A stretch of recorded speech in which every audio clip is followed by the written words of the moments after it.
Program Samil TV Sunnah, kajian umum segmen kesehatan, resep herbal, kisah-kisah sahabat, hadis-hadis arba'in, motivasi islami, kata mutiara, murotal, renungan malam.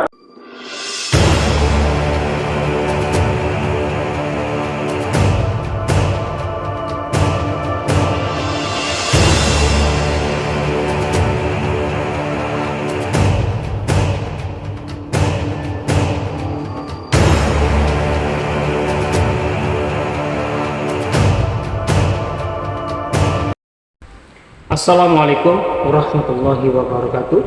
Alhamdulillahirabbil alamin. Wassalatu wassalamu ala asrafil anbiya'i wal mursalin wa ala alihi wa sahbihi ajma'in. Amma ba'd.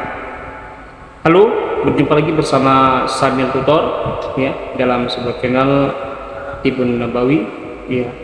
Resep ilahiyah dan resep herbal lain dan materi tahu lainnya.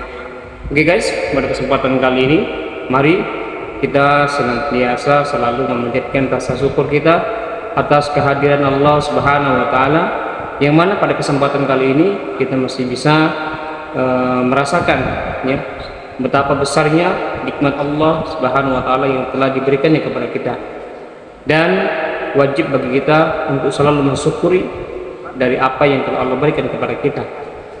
Selawat dan salam tercurah kepada junjungan kita, kepada Nabi Muhammad SAW beserta para keluarga dan para sahabatnya yang selalu istiqamah di jalannya hingga yaumil akhir, dan mudah-mudahan kita yang selalu mengikuti sunnah-sunnahnya akan termasuk bagian daripada umatnya.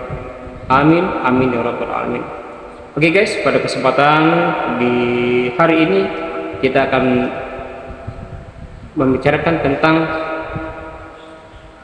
ikatan cinta yang halal ya, dan insyaallah kita akan rangkum dalam sebuah materi hukum mencintai seorang bukan mahramnya menurut pandangan Islam ya, yang bukan mahramnya gitu ya. Di dalam agama Islam tidak melarang seorang jatuh cinta, begitu pula dengan jatuh cinta dengan lawan jenis, karena jatuh cinta merupakan fitrah manusia, dan Al-Quran menerangkan bahwa rasa kecenderungan jatuh cinta merupakan fitrah dasar manusia atau sifat dasar daripada manusia. Fitrah manusia sendiri adalah sesuatu yang tidak bisa dihalangi datangnya atau tidak bisa dilarang ya, karena timbul dengan sendirinya secara alami pada diri manusia. Artinya cinta yang ada pada diri manusia itu timbul secara alami gitu ya, dan tidak menimbulkan dosa. Berikut ini ayat Al-Quran ya yang menerangkan tentang cinta pada ciptaan Allah dan menunjukkan bahwa cinta adalah fitrah manusia. Artinya dijadikan indah pada pandangan manusia kecintaan kepada apa-apa yang diingini, yaitu wanita-wanita, anak-anak, harta yang banyak dari jenis emas, perak, kuda pilihan, binatang-binatang ternak, dan sawah ladang ya. Itu pula kesenangan hidup di dunia, dan di sisi Allah tempat kembali yang baik ya. Di sisi Allah lah tempat yang baik. Quran surah Ali Imran ayat ke-14. Sahabat kami tutor, akan tetapi yang menjadi masalah dosa yaitu menyikapi ya rasa suka cinta itu sendiri ya. Jika cara menyikapinya salah, maka akan menimbulkan dosa, seperti yang menyikapi dengan cara berpacaran ya, atau melakukan zina dengan alasan untuk menunjukkan rasa suka atau rasa cinta kepada seseorang. Di dalam Islam sendiri ya sangat melarang perbuatan zina seperti yang dikatakan di dalam Al-Quran surat Al-Isra ayat ke-32 yang berbunyi, ya, dan janganlah kamu mendekati zina, sesungguhnya perbuatan zina itu adalah suatu perbuatan yang buruk, ya. Padahal jika mengelola, menyikapi rasa cinta itu sesuai dengan syariat, baik dan benar, kita akan mendapatkan pahala seperti contoh jika seorang laki-laki atau perempuan menyukai lawan jenis dan mereka sudah siap secara fisik, mental dan harta untuk menikah, dan dia langsung melamar dan menikahinya dengan cara atau proses sesuai dengan syariat Islam. Cara menyikapi rasa cinta inilah yang dianjurkan di dalam agama Islam, yaitu dengan cara meminangnya, ya, melamarnya dengan tujuan untuk kita nikahi, gitu ya. Lalu bagaimana jika seorang tersebut belum siap menikah tetapi dia mencintai seseorang, ya, menyukai wanita yang bukan mahramnya? Maka janganlah sekali-kali, ya, menuruti rasa cinta, suka dengan lawan jenis sehingga dapat menimbulkan hawa nafsu, ya, apalagi sampai melanggar larangan-larangan Allah Subhanahu wa taala. Berjuanglah semaksimal mungkin untuk melawan rasa suka ini, ya. Ada beberapa cara untuk, ya, mengelola perasaan suka terhadap lawan jenis. Yang pertama, meningkatkan rasa cinta kepada Allah. Yang kedua, ya, jaga jarak dengan seorang, ya, yang kita sukai, yang bukan mahram kita, dan menyibukkan diri dengan sesuatu yang bermanfaat, ya. Nah, mudah-mudahan sahabat Samil Tutor, dengan cara kita menjaga perasaan kita agar tidak, gitu ya, menjadikan diri kita jatuh pada lembah kenistaan, ya, maka yang harus kita lakukan adalah kita berpuasa, ya, berpuasa atau saum agar kita tidak terjebak dalam perzinahan. Yang keempat adalah berdoa agar dihilangkan rasa suka cinta, ya, suka atau cinta yang diberi jalan yang terbaik dan diberi jalan yang terbaik, ya. Ketika kita ingin ketika kita mencintai seseorang tetapi kita belum mampu untuk melakukan sebuah pernikahan, maka berdoalah kepada Allah Subhanahu wa taala agar rasa cinta ini pada gantikan dengannya yang lain. Mudah-mudahan dari apa yang saya sampaikan di kesempatan kali ini, ikatan cinta yang halal, ya. Mudah-mudahan apa yang disampaikan bermanfaat. Lebih dan kurangnya saya akhiri. Wassalamualaikum warahmatullahi wabarakatuh. Ikatan cinta yang halal yang disatukan dalam sebuah ikatan pernikahan, ikatan cinta yang mendapatkan ridha Allah Subhanahu wa taala.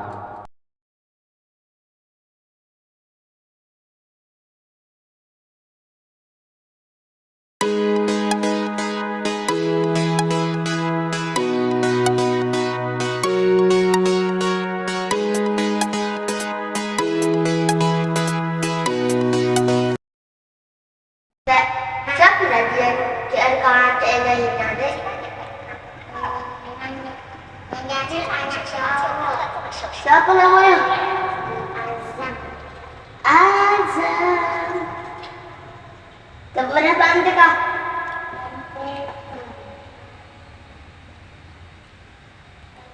Penasaran kenapa? Wow, hebat. Coba aku tanya.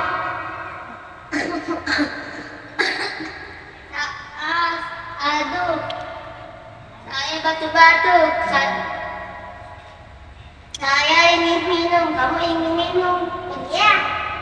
Ayo, telah ditusuk.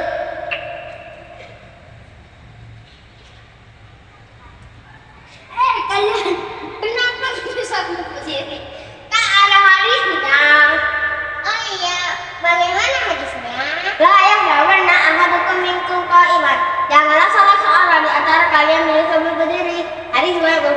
2626.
بسم الله الرحمن الرحيم الرحمن علم القرآن خلق الإنسان علمه البيان الشمس والقمر بحسبان والنجم والشجر يسجدان والسماء رفعها ووضع الميزان ألا تطغوا في الميزان وأقيموا الوزن بالقسط ولا تخسروا الميزان والأرض وضعها للأنام فيها فاكهة والنخل ذات الأكمام والحب ذو الأسف والريحان فبأي آلاء ربكما تكذبان خلق الإنسان من صلصال كالفخار وخلق الجان من مارج من نار فبأي آلاء ربكما تكذبان رب المشرقين ورب المغربين فبأي آلاء ربكما تكذبان مرج البحرين يلتقيان بينهما برزخ لا يبغيان فبأي آلاء ربكما تكذبان يخرج منهما اللؤلؤ والمرجان فبأي آلاء ربكما تكذبان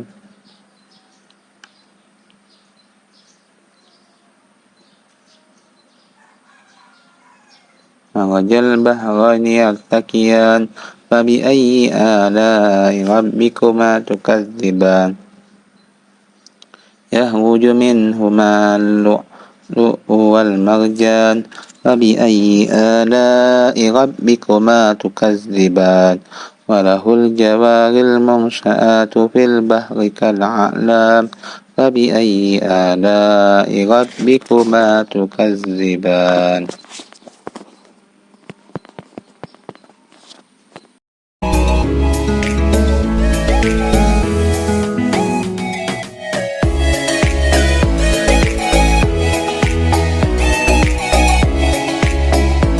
Assalamualaikum warahmatullahi wabarakatuh.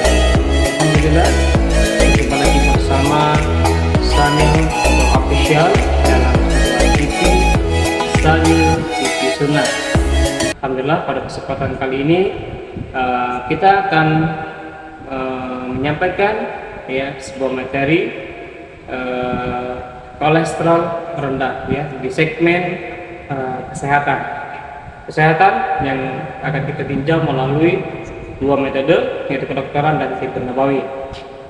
Kolesterol rendah merupakan zat lemak yang dapat ditemukan pada semua sel di dalam tubuh manusia.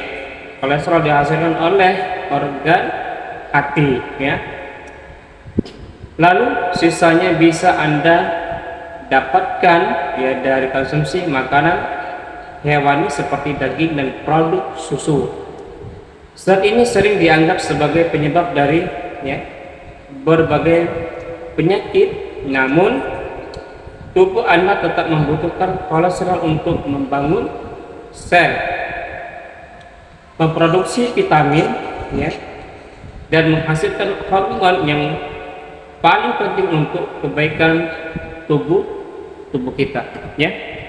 Kolesterol ya terbagi menjadi dua, yaitu kolesterol high density, ya, high density lipoprotein yang terkenal dengan kolesterol baik, dan low density lipoprotein yang dikenal dengan kolesterol jahat. LDL disebut dengan kolesterol jahat karena sifatnya yang dapat ya menyumbat arteri, ya, menyumbat pembuluh darah arteri, sehingga menimbulkan risiko masalah jantung. Nah, kolesterol HDL akan membantu membawa kelebihan, ya, kolesterol LDL dari aliran ke dalam hati untuk dikeluarkan dari tubuh. Jika kolesterol LDL lebih rendah dari HDL, maka lebih baik bagi kesehatan. Akan tetapi kadar kolesterol LDL yang jauh di bawah normal juga dapat menimbulkan beberapa masalah kesehatan. Ya, belum diketahui secara jelas mengenai ya berapa ya kadar kolesterol yang terlalu rendah. Namun kolesterol yang total, ya, kolesterol total yang dianggap sangat rendah bila jumlahnya kurang dari 120 mg per desiliter, ya, per desiliter, ya, darah dengan kadar LDL yang tidak lebih dari 40 mg per desiliter darah. Nah, sahabat saya menutup, apa akibatnya bila kolesterol terlalu rendah, ya? Efeknya yang dapat muncul ketika kadar kolesterol terlalu rendah masih membutuhkan penelitian secara lanjut. Namun terdapat beberapa studi awal, ya, yang meneliti dampak kolesterol rendah pada tubuh manusia, ya. Pada studi tersebut terlihat beberapa, ya, pasien yang memiliki LDL jauh di bawah normal, ya, tidak mengkonsumsi obat-obatan penurun kolesterol seperti statin, ya, tapi sayangnya belum menemukan hubungan antara kanker dan kadar kolesterol pada diri pasien. Selain itu juga terdapat penelitian dari Universitas Duke, ya, tahun 1999 yang menemukan bahwa orang yang kolesterol rendah cenderung lebih rentan mengalami depresi, gangguan kecemasan, dan hal-hal yang lainnya, ya.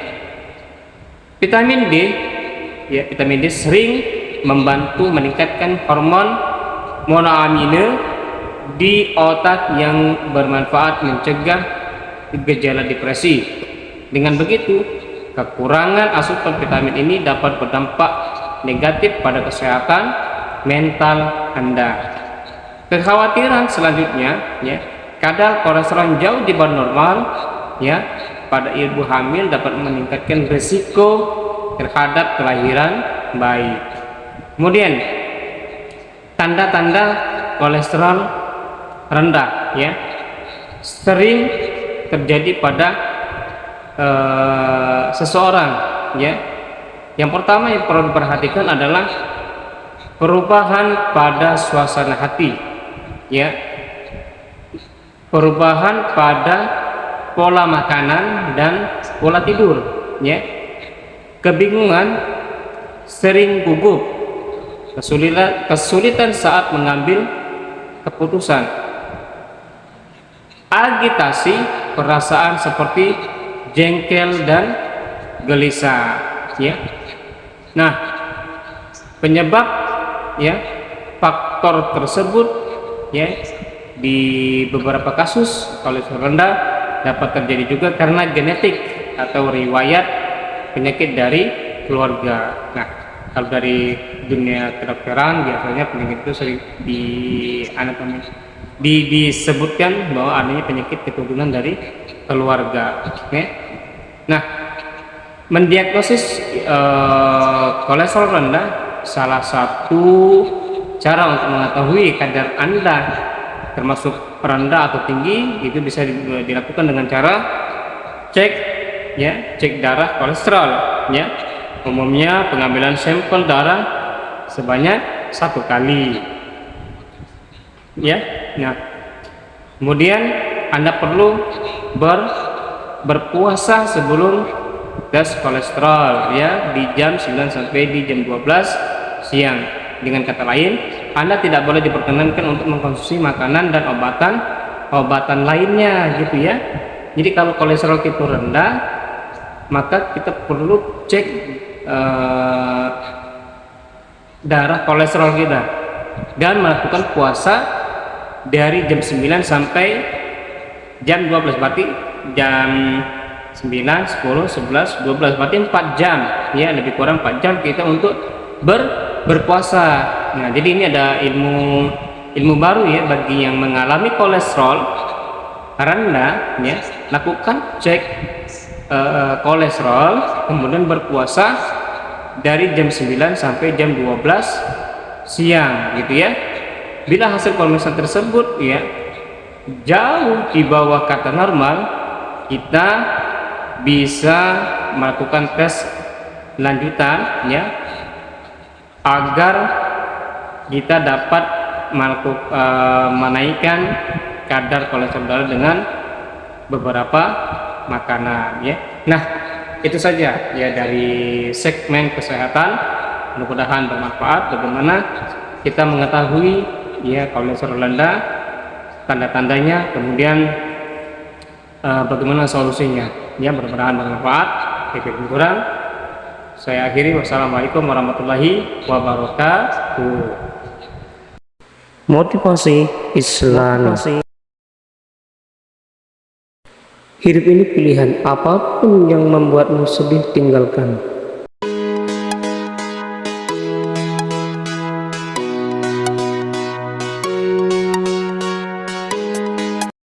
Assalamualaikum warahmatullahi wabarakatuh. Halo guys, berjumpa lagi bersama Samil Tutor dalam TV Sunnah.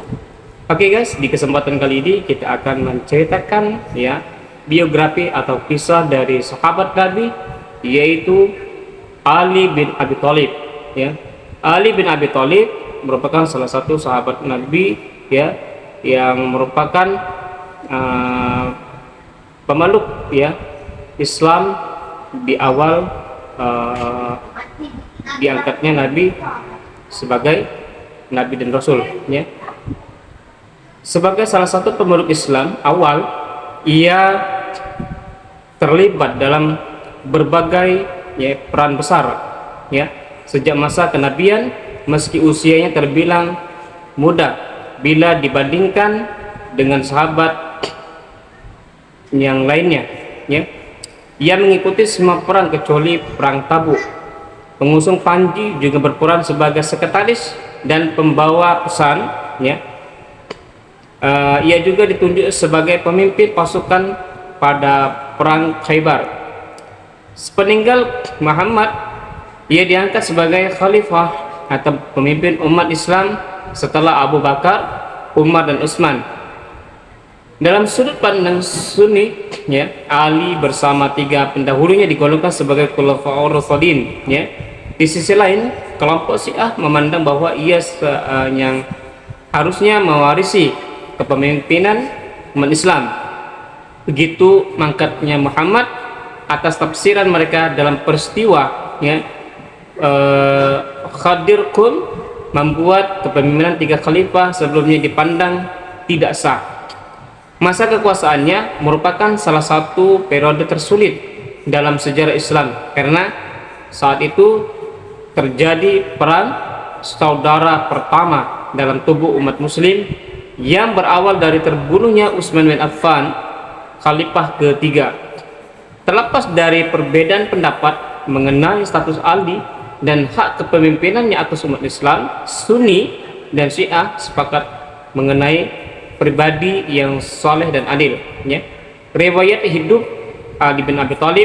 Ali dilahirkan di kota Makkah, daerah Hejaz, Jazirah Arab pada tanggal 13 Rajab menurut sejarawan. Ia dilahirkan 10 tahun sebelum dimulainya kenabian Muhammad, sekitar tahun 599 Masehi atau 600 ya dalam perkiraan ya. Muslim Syiah percaya bahwa ia dilahirkan di dalam Ka'bah.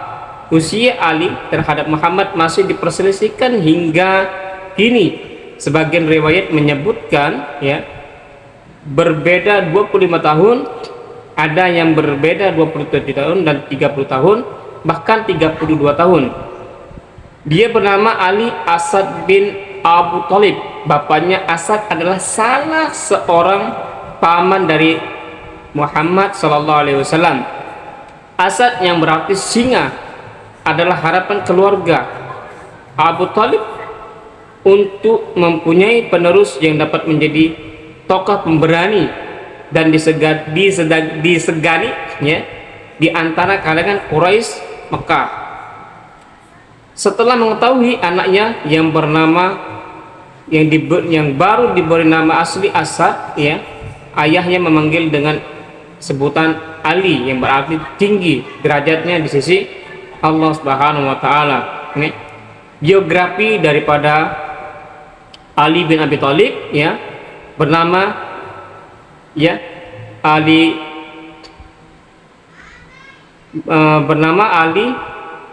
bin Abi Thalib ya, berkuasa sejak tahun 20 Juni 656 Masehi sampai 29 Januari 661 ya, 4 tahun 224 hari. Pendahulunya adalah Utsman bin Affan, penerusnya Hasan bin Ali, khalifah kekhalifahan Hasan, imam dari sudut pandang Syiah, berkuasa 632 sampai 661. Penerusnya Hasan bin Ali. Informasi pribadi ya, kelahiran 15 September 601, 13 Rajab ya, 21 SH, Ka'bah, Mekah, Jazirah Arab ya. Dan nama lengkapnya adalah Ali bin Abi Thalib ya. Nah, itu saja para sahabat Samil Tutor mengenai biografi daripada Ali bin Abi Thalib. Semoga bermanfaat agar kita mengetahui sejarah-sejarah dari kisah-kisah sahabat Nabi. Wassalamualaikum warahmatullahi wabarakatuh.